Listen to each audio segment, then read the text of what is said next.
नमस्कार, मैं हूं आपके साथ शिप्रा झा और आप देख रहे हैं न्यूज़ 18 बिहार झारखंड का डिजिटल प्लेटफॉर्म।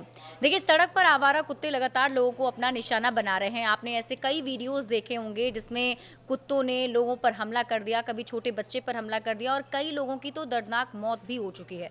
इसके खिलाफ लोगों में काफी ज्यादा गुस्सा था और अब सुप्रीम कोर्ट ने इस पर बड़ा फैसला सुनाया है। सुप्रीम कोर्ट ने दिल्ली एनसीआर में कुत्तों के काटने की बढ़ती घटनाओं पर स्वतः ही संज्ञान लिया। कोर्ट ने दिल्ली सरकार, एमसीडी और एनडीएमसी को तत्काल सभी इलाकों से आवारा कुत्तों को पकड़ना शुरू करने का निर्देश दिया है। कोर्ट ने कहा कि इन कुत्तों को पकड़ने के बाद उनका पुनर्वास किया जाएगा। अदालत ने यह भी कहा कि इस मामले में किसी भी तरह की भावनाओं की जगह नहीं दी जाएगी और आम जनता की सुरक्षा सबसे पहले है। सुप्रीम कोर्ट ने दिल्ली, एमसीडी और एनडीएमसी को निर्देश दिया है कि वे तत्काल प्रभाव से आवारा कुत्तों को सभी इलाकों से पकड़ना शुरू करें। कोर्ट ने यह भी कहा कि ये कदम बच्चों और वरिष्ठ नागरिकों के सुरक्षित रखने के लिए काफी जरूरी है, जिससे वे बिना किसी डर के पार्क या फिर सड़क पर जा सकते हैं। कोर्ट ने यह भी साफ किया कि पकड़े गए कुत्तों को किसी भी परिस्थिति में वापस उन्हीं इलाकों में नहीं छोड़ा जाएगा। इस आदेश का मकसद राष्ट्रीय राजधानी को आवारा कुत्तों से मुक्त करना है। सुप्रीम कोर्ट ने दिल्ली सरकार, एमसीडी और एनडीएमसी को 8 हफ्ते के अंदर करीब 5000 कुत्तों के लिए शेल्टर होम बनाने का निर्देश भी दिया। कोर्ट ने कहा कि इन शेल्टर्स में कुत्तों की नसबंदी और टीकाकरण के लिए पर्याप्त कर्मचारी होने चाहिए। कोर्ट ने अधिकारियों को इस बुनियादी ढांचे को तैयार करने और नियमित अंतराल पर इसकी संख्या बढ़ाने का आदेश भी दिया है। कोर्ट ने यह भी कहा कि ये कार्रवाई इसलिए जरूरी है क्योंकि जब तक शेल्टर बनते हैं तब तक और लोग कुत्तों के काटने का शिकार हो सकते हैं।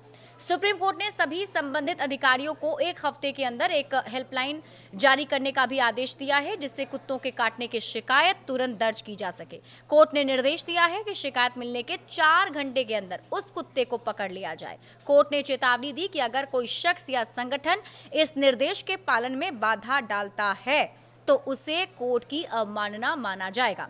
कोर्ट ने कहा कि दिल्ली हाईकोर्ट द्वारा एक गांव में डॉग शेल्टर पर लगाई गई रोक पर भी जल्द सुनवाई की जाएगी। कोर्ट ने यह भी कहा, यह सुनिश्चित करने के लिए तत्काल कदम उठाए जाने चाहिए कि बच्चे, महिलाएं और बुजुर्ग सड़क पर सुरक्षित रहें और उन्हें रेबीज का खतरा भी ना हो।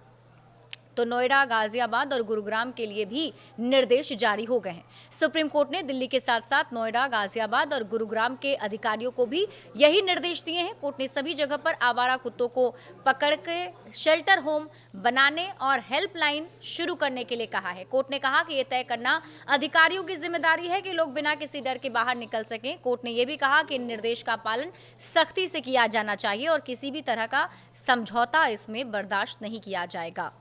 तो वहीं दिल्ली में विकास मंत्री कपिल मिश्रा ने सोमवार को कहा कि दिल्ली सरकार शहर में आवारा कुत्तों को आश्रय गृह में स्थानांतरित करने के लिए सुप्रीम कोर्ट के आदेश को समयबद्ध तरीके से लागू करेगी।